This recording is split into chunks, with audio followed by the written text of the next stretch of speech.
آج کل کچھ لوگ چڑھاتے ہیں دیکھو یہ نمازی ہے، یہ قرآنی ہے، سب کچھ ہے، دیکھو کتنا بیمار ہے، میں تو نماز بھی نہیں پڑھتا ہوں، نعوذ باللہ نعوذ باللہ. یعنی میں اپنے بارے میں نہیں بولا، کچھ لوگ بولتے ہیں کہ میں نماز ہی نہیں پڑھتا ہوں، کچھ نہیں، لیکن میری دکان بھی اچھی چل رہی ہے، میں بیمار بھی کبھی نہیں پڑتا ہوں.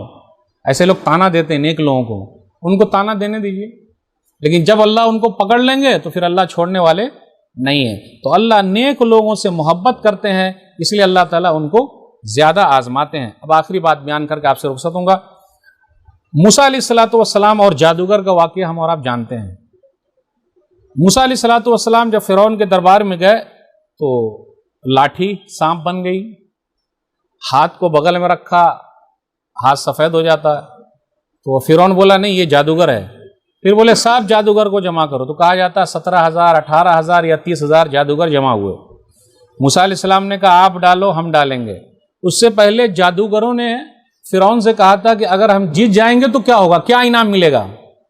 آج بھی دیکھیے گا جو لوگ حق پر نہیں ہیں بہت سارے اعلانات کرتے ہیں، بولے اگر جیت جائیں گے تو کیا ہوگا، تو بولے ارے انعام تو ملے گا ہی، ہماری کیبنٹ میں آ جاؤ گے.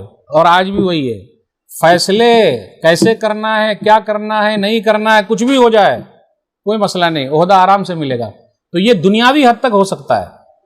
تو یہ لوگ خوش تھے کہ ارے فرعون کی کیبنٹ میں ہمیں جگہ مل جائے گی، اب کیا چاہیے. جب آمنا سامنا ہوا تو موسیٰ علیہ السلام نے کہا آپ دکھاؤ، تو ان لوگوں نے دکھایا. موسیٰ علیہ السلام نے بھی لاٹھی ڈالی، لاٹھی نے سب نگل لیا. جب نگل لیا تو جتنے جادوگر تھے سب سجدے میں چلے گئے. آیت نمبر 114 سے 126 تک پڑھی ہے، پورا لمبا واقعہ. اب یہی جادوگر لوگ جب ایمان نہیں لائے تھے تو مال کے لالچی تھے، عہدے کے لالچی تھے. مال بھی ملا، عہدہ بھی ملنے والا تھا، مال بھی ملتا، عہدہ بھی ملتا، سب ملتا.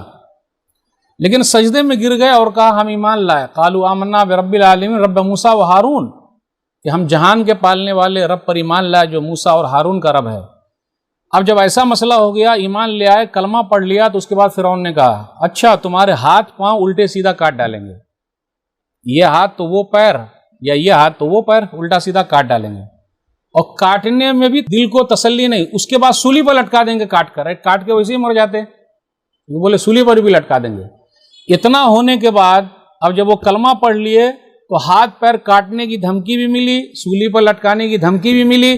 اس کے بعد ایک ہی بات کہا وَمَا تَنْقَمُ مِنَّا إِلَّا أَنْ آمَنَّا بِآيَاتِ رَبِّنَا لَمَّا جَاءَتْنَا رَبَّنَا أَفْرِغْ عَلَيْنَا صَبْرًا وَتَوَفَّنَا مُسْلِمِينَ.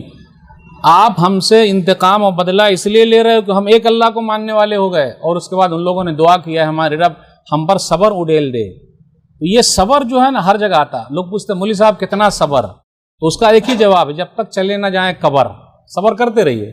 ہم پر صبر اڈیل دے اور ہمارا خاتمہ اسلام پر کر. اور اس کے بعد انہوں نے چیلنج کیا. سورۃ طٰہٰ سورہ نمبر 20 میں آیت نمبر 71 72 73 پڑھیے.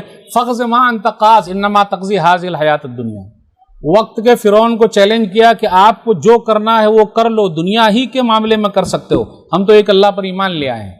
تو ہم لوگوں کا بھی ایسا ایمان مضبوط ہونا چاہیے. آج بھی کہیں کہیں پر پکڑ کے مسئلہ پیدا کیا جا رہا، بولتا کہ نہیں بولتا.